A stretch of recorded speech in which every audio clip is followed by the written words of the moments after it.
je voudrais lancer un appel. Je l'ai déjà dit de nombreuses fois, je ne me lasse pas de le dire.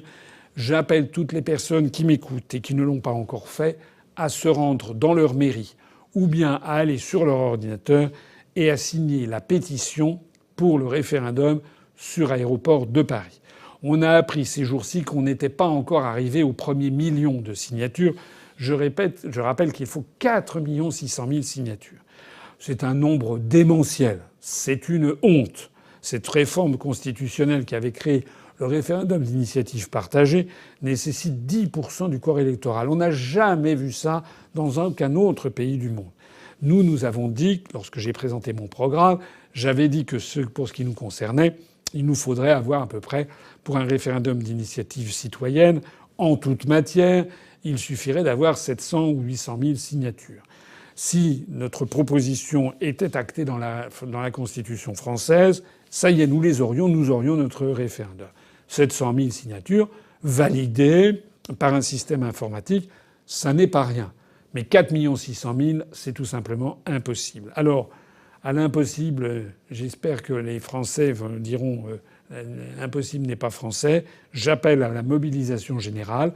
Je sais bien que ce qui arrive est dû au fait que tous les grands médias du pays organisent l'omerta sur cette affaire.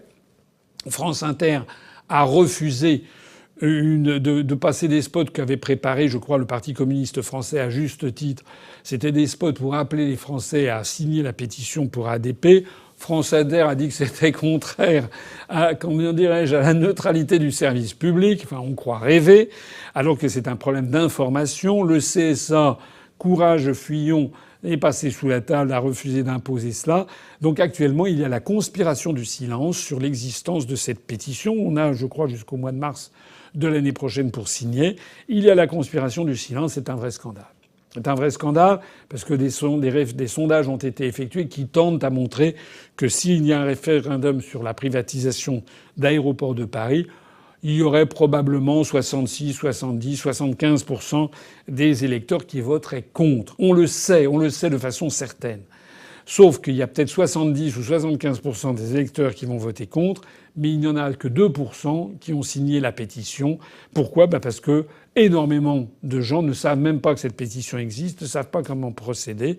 Et puis c'est la loi du silence. C'est exactement comme ceux qui s'étonnent des scores modestes que nous avons faits aux élections européennes, alors que le ressentiment contre l'Union européenne est très élevé. Je rappelle que tout simplement, nous avons souffert d'une occultation médiatique. Nous avons eu une très faible couverture médiatique. C'est aussi simple que cela. Voilà le problème. C'est le même problème pour Aéroports de Paris.